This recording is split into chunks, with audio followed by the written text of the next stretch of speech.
Welcome to the Built to Win podcast, a show about entrepreneurs, their process, their journeys, and how they turn their dreams into reality. Today, I have my friend, former professional basketball player, NBA, NCAA college development coach, and what I see as a human development coach, my guy, Larry Lewis. Hello. Good to see you. I appreciate you, man. Thank you. So typically when we have people on this show, we really want to kind of zoom out and understand. I know where you are right now, but where did the story begin? Where are you from? Here, I'm from Los Angeles, Okay. California. So All right. I grew up in Los Angeles and, played basketball all through the years and growing up and through high school. So I graduated from LA High. Yeah. Both of my parents were from the South. So I have manners. What part of the South? Alabama and Mississippi. Okay. So my mom's from Tuskegee, Alabama. My dad's from Columbus, Mississippi. So I say that because I really like to salute them in like what they poured into. Yes. I'm already knowing. Right. So I got to high school and I played like my 11th and 12th grade years in high school, but I wasn't recruited as an athlete. Okay. I played basketball. And so graduation came and my parents was like, okay, you're gonna get an education. We know you wanna play basketball, but you need to get an education. Mm-hmm. So my dad went to Howard, my mom went to Tuskegee. At the time, it was Tuskegee Institute. Yes. So they were like, check out Morehouse. And so I checked out Morehouse and Howard, but Morehouse is where I ended up. HBCU. HBCU, yeah. So went to Morehouse and I graduated high school. I was about 6'3", 185. So thin, kind of for basketball on the not the tall side, but not the short side, but it was a side. Yeah, in between. So my first 2 years, my freshman and sophomore year, I still trained, still played, and still worked out all the time. And I grew like 4 inches those first 2 years.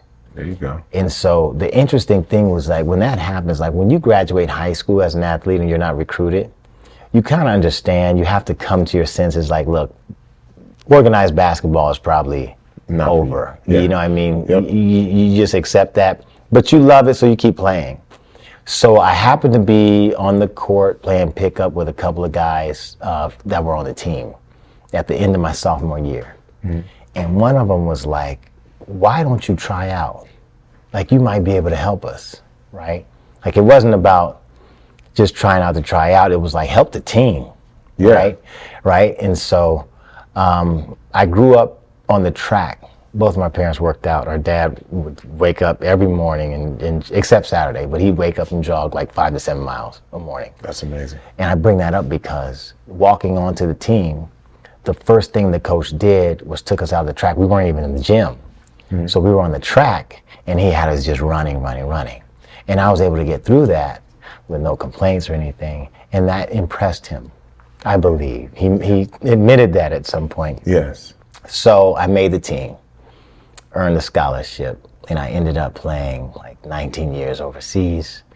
Okay. Where'd you play overseas? I started in the Dominican Republic before I graduated from college. Oh, wow. I went to the Dominican Republic. So after a summer, right? I mean, after the school year, right? Mm-hmm. I ended up, I was playing and training and everything, and then I got an agent, okay? And so I tried out for the Chicago Bulls. I went to their camp. This is after I wasn't done with school, but my eligibility was up. Okay, so you get 4 years to play 5. I mean, you get 5 years to play 4, I'm sorry. Yeah. And so I went for it, right? So I got cut from the NBA teams and got back, and there was an agent in Atlanta, Anil Vaswani. Yeah. And he got me to the Dominican Republic. Yeah. And so I played there for a while and then came back and then went back to school, finished school. And then I played in the summer league here, LA Summer League, out at the Pyramid, Long Beach. Yep. And I ended up I played in the CBA for a year, which is now the G League, right? Yes, I remember the CBA. Yes, I played for the Harrisburg Hammerheads. In Pennsylvania? Yes. Yes. And then the team didn't survive, Yeah. like mid-season. So I ended up playing for Eric Musselman with the South. It was Rapid City, South Dakota. Yeah. And so finished there, and then we finished that summer. We finished that season, and then after that, I went to Cyprus, right near Greece. Played in Cyprus. Had another summer, and during these, I'm mentioning these summers, like Eric was the coach of the USBL teams I played for as well. Yeah. So we won championships in the summer league. It was a professional summer league, right? Yes. We had a lot of success there. Eric is a magnificent coach, and always he looks out for his players, right? Yeah. Like even to this day. But I went from Cyprus. I went from the Dominican Republic to the CBA to Cyprus. And then I played in Japan for 5 years. Okay. Go. Yeah. I want to bring this up though. Before I played in the CBA,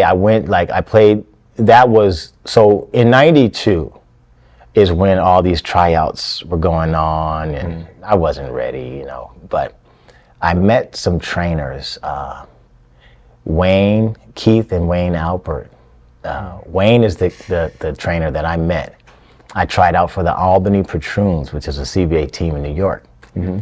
And Wayne worked with an agent exclusively. So if you weren't signed to this particular agent, he wasn't really taking. He wasn't trained. Yeah, you know what I mean. But we met. We had a good conversation, and we kind of just clicked, So when I was in Japan, at this time I was working with the agent that he worked with.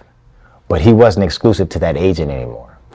So I ended up working with him again. Well, not again. This was the first time we worked together. Yeah. And he was like, Japan is great, but what we're going to do with you and who you're about to become as a player, there's another level. And I'm like, I've been in Japan for 5 years, they're honest. You're about stories in Europe all this time. Yeah. Mm-hmm. Very, very kind people in Japan. The culture is just amazing. That's where I matured a lot, like my inner man, really, because I was taken out of familiarity and taken to a place. Japan is like another planet. It's beautiful. It's awesome over there, right? Their culture is strong. They're very mannerable.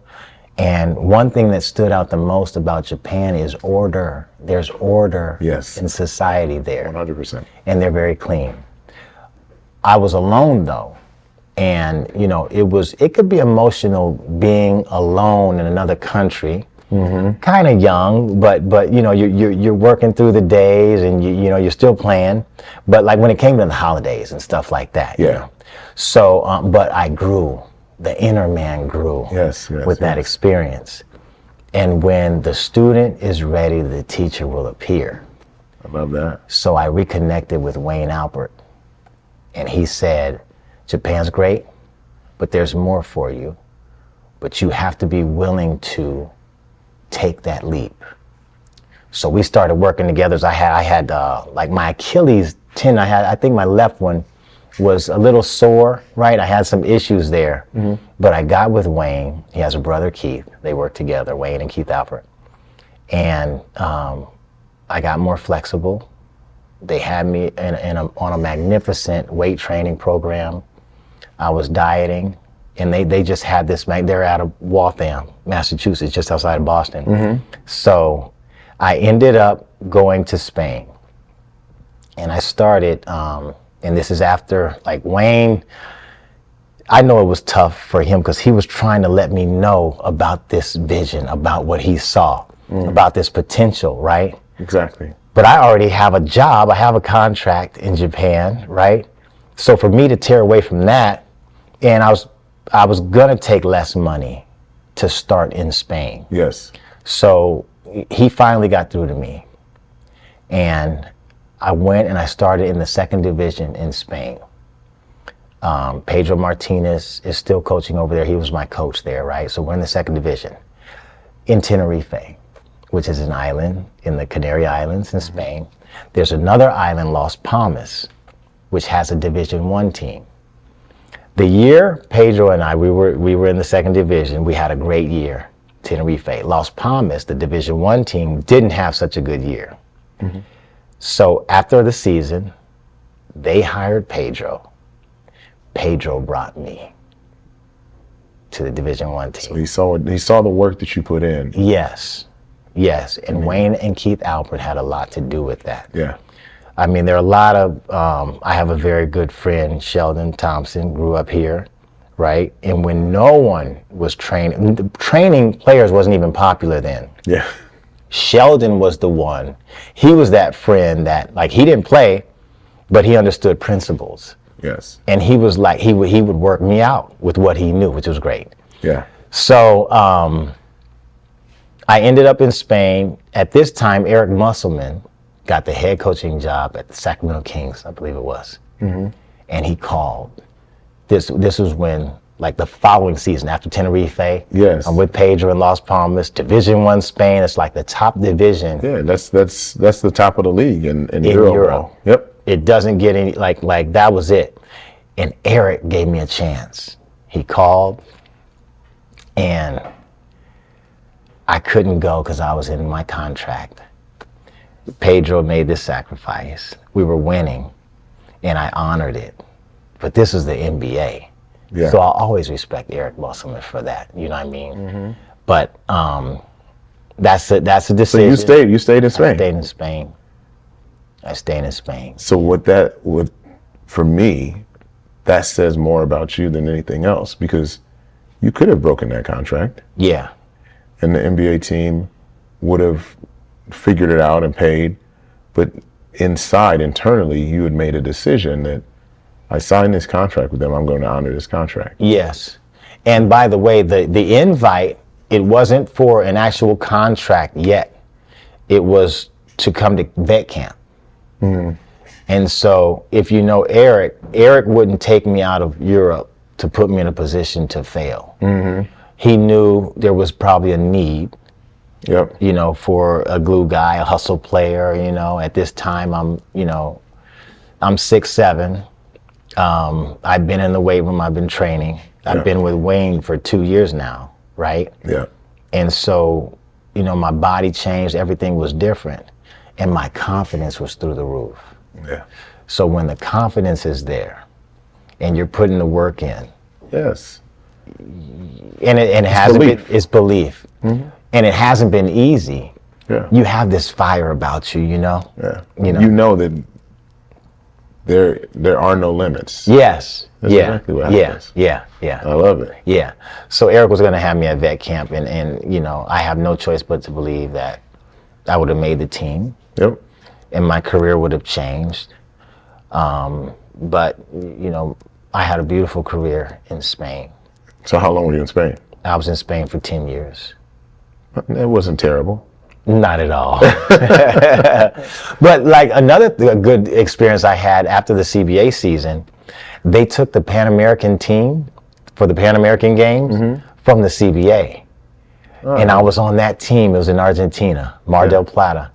And that was a wonderful experience to play. In the Pan American Games, did you all win? We won silver. There you go. Yeah.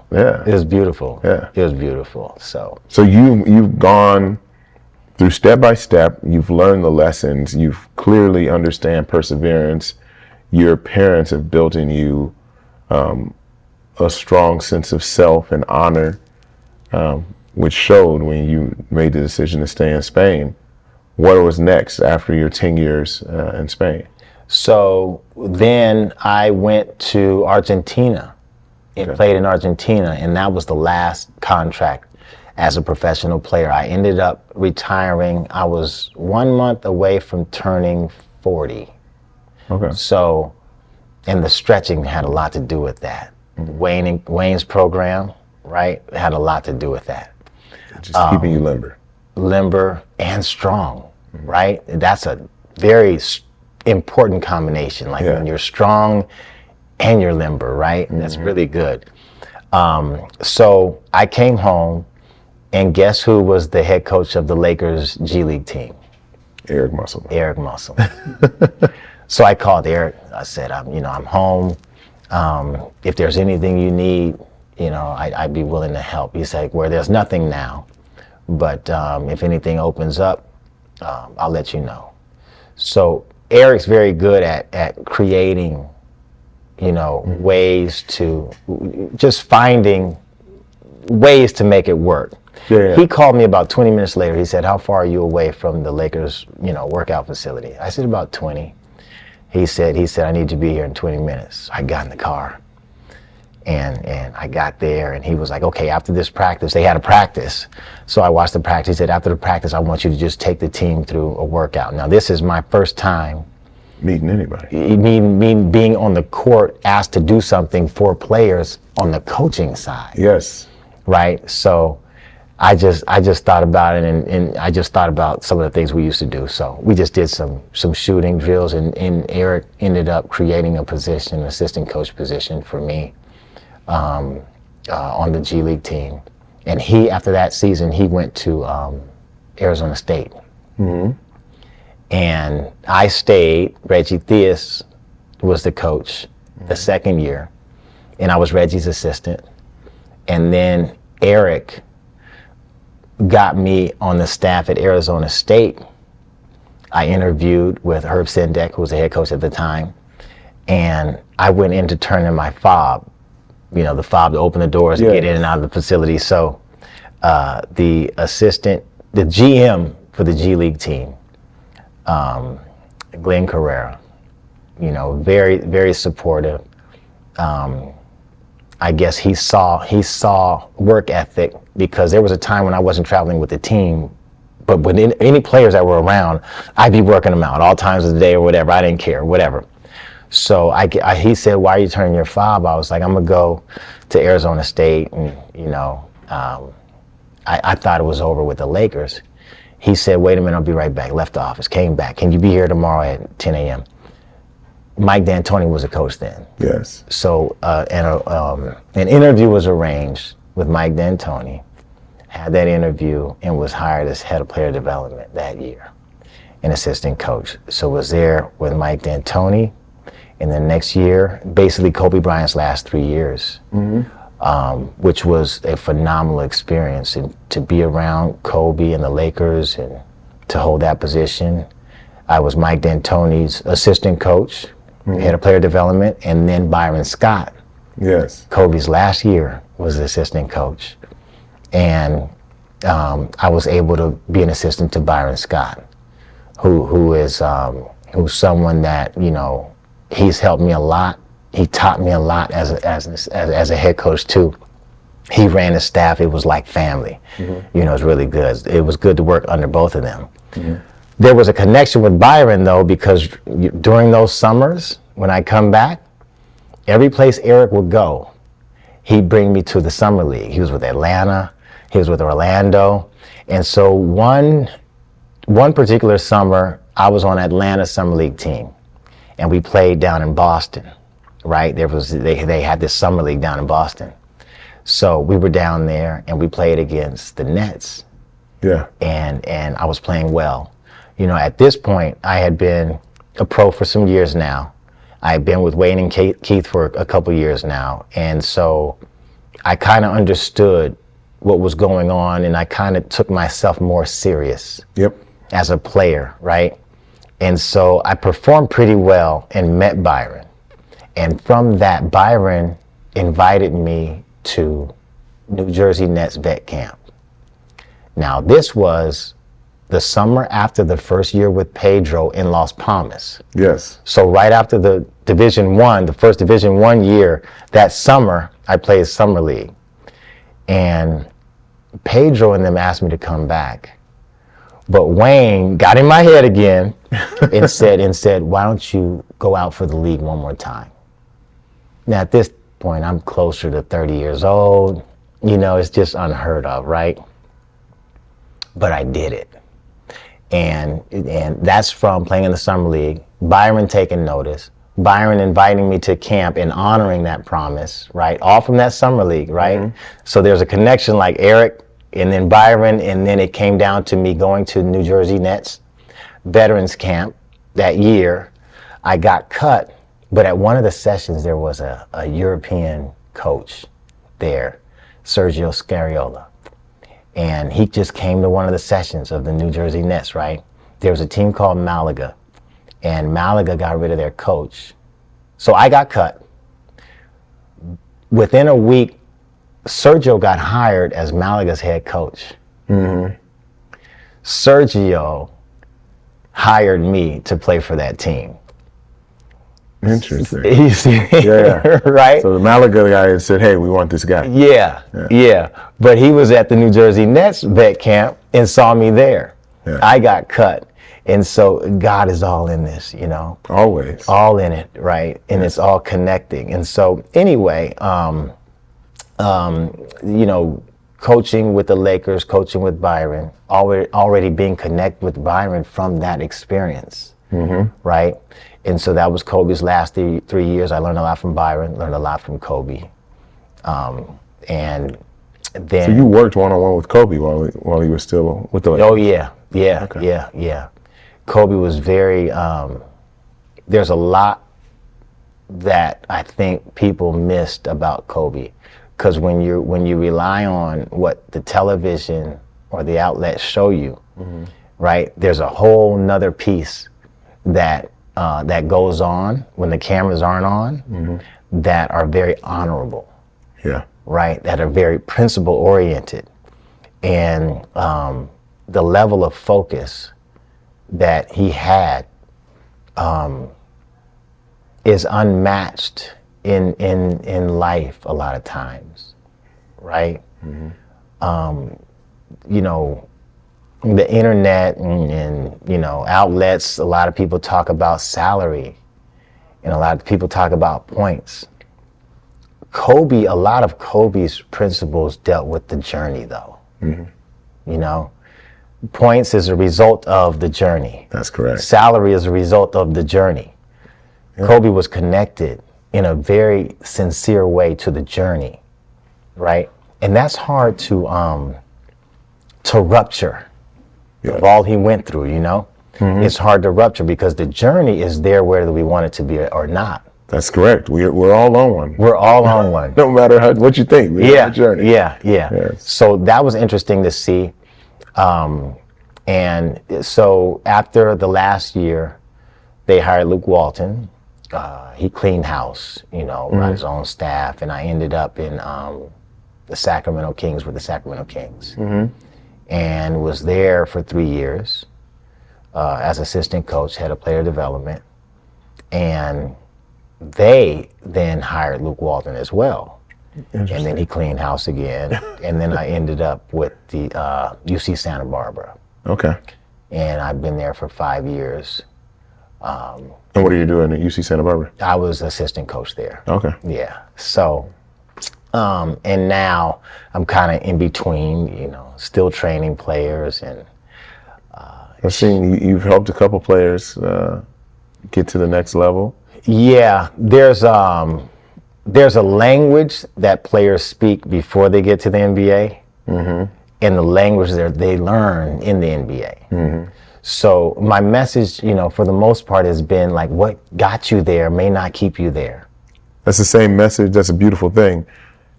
That message translates in business, translates in life. For an entrepreneur, when they first break, call it $500,000, and then you break $3 million. The things that you do, the work that you do, must change. The velocity. And then as you level up to the next level, it's not how hard you can work, it's who can you bring in to help with the work. How do you coalesce? How do you bring a team together? And so those are things. I was literally just talking to someone about sports and what sports really are about, life, and figuring out how to persevere, how to lose, because that's part of it. You get things wrong. We all make mistakes, and people fear making mistakes and all this. Yeah. When you lose, and then you make mistakes in games. You know, kids cry. You know, adults cry. Yeah. But that's part of it. That's part of it. Yeah, that's right. Part of it. So that's great. That's interesting. You bring up mistakes. We play in the park a lot. I don't think the kids play in the park as much as we did. Right? No. It's a different generation, right? I think now when they play, there's always like referees, coaches, parents are around, different than the park where it's you, and you may be playing with some unfamiliar faces. Yep. Right? You may not, and it teaches you how to read the game and be creative, and also find yourself in the sport. Now, one thing about it, you had the old head there, right? And if you're the young guy, right, the old head's like, listen, play defense, knock the shot down when you get it. Yeah. Right? Yeah. Keep it simple. That's what you do. Anything outside of that, right? We're not gonna lose this game and be sitting around for 2, 3, 4 hours to play the next game, right? But one thing about playing in the park is that, you mentioned mistakes. We all need to have a relationship with our mistakes. And I tell kids like nowadays, like pros, younger players, whoever it is, are you really playing with the right mindset? For example, if someone comes down the court and turns the ball over, right? They're either going to sulk or they're going to say, I'm going to make up for that. There you go. And they get back, and it's this new determination, this new aggression, this new focus, right? This new confidence. You have to there's no choice. You just cost your team, and now you have to do something about it. Yep. And so what I say is, play with that energy all the time. Always play like you're making up for a mistake. That's how you stay at a level, right? That's your standard now, right? Because that elevates everything. And if you learn to do that, and if you can do that and be in shape and apply that, every minute you're on the court, you'll change, your performance will change. But that's one thing that's missing is the relationship with mistakes. Yes. We all have to have it, right? 100%. Yeah. Yeah, I always say you have to get, it's so funny, I just saw what's his name do it. Gary Vee said it, I was like, man, he's in my mind. For I don't know how long, I've been saying you have to get comfortable with being uncomfortable. Yeah. Because that is creating growth. I do cold plunge every morning. People's like, man, you must love it. I was like, no, I love the feeling after I get out of it. Right. When I'm in it, no, I don't love it. Price to pay. Yeah. I don't love it while I'm in it. When I get out of it, I feel amazing. And I know that it is strengthening me for the day. And the more and more we strengthen ourselves, we become superhuman is what I believe. Sure. Yeah. I believe that too. I'll share that with you. Yes, sir. Yeah. So what is next for you? You're in the transition space. What are you thinking now? What are the things if everything fell the way that you want it to be, what would you be doing? Instead of coaching a team of maybe, 15 players, right? How can I reach 15 times 15,000 players? Okay. Right? On a grand scheme of things, right? To share a lot of the lessons, the wisdom and principles that I've learned. Yeah. How to do that. And what I've noticed is that being entrenched in basketball for all these years, whether it was playing or coaching, things have really changed. Like, you can put out a lot of information, a lot of footage on your own these days, right? And it looks so different to me because for the first time I've looked at life outside of the realm of being a part of a team. Well, like a basketball team. Yes. You know what I mean? Exactly. We all need a team, whatever we're going to do, or it's not big enough, right? Yeah. Quite frankly. So I'm starting to look at things from a different lens, and that's different. It's a bit, I wouldn't say intimidating, but I feel a bit ignorant, right? When it comes to, because I've never really looked at. You're stepping outside of your comfort zone. That's right. Yeah. That's right. And that's good. So you're ready to get uncomfortable. Yeah. That's the biggest thing. I used to have salespeople that came in and I'd tell them, don't quit. When it gets hard, don't quit. Because when it gets the hardest, that means you're almost there. Yeah. And so when you're in that you're consciously incompetent. Because a lot of people talk shit about that. That's unconsciously incompetent. You don't even know you have no idea. Yeah. But once you understand, I don't know it and I'm working to know it, and then you're consciously competent and you're like, okay, I understand what's going on and I kind of can figure it out. I can muddle through it. Now you get unconsciously competent. Yeah. And that's the zone is when you get there. And so you just at the beginning and you've already gone from not recruited, just playing pickup on the team. Yeah. 17-year career and now coaching Kobe. Like that is trajectory. Right. That is a serious trajectory. Right. So Yeah. So I think whatever you put your mind to, and this is a belief of mine, whatever you put your mind to, and you have that belief, you know, you're in the Bible, so you know, Yeah. grain of a mustard seed. Oh. If you all have it that takes. belief, Yeah. Yeah. it's already done. Yeah. Yeah, Yeah. man.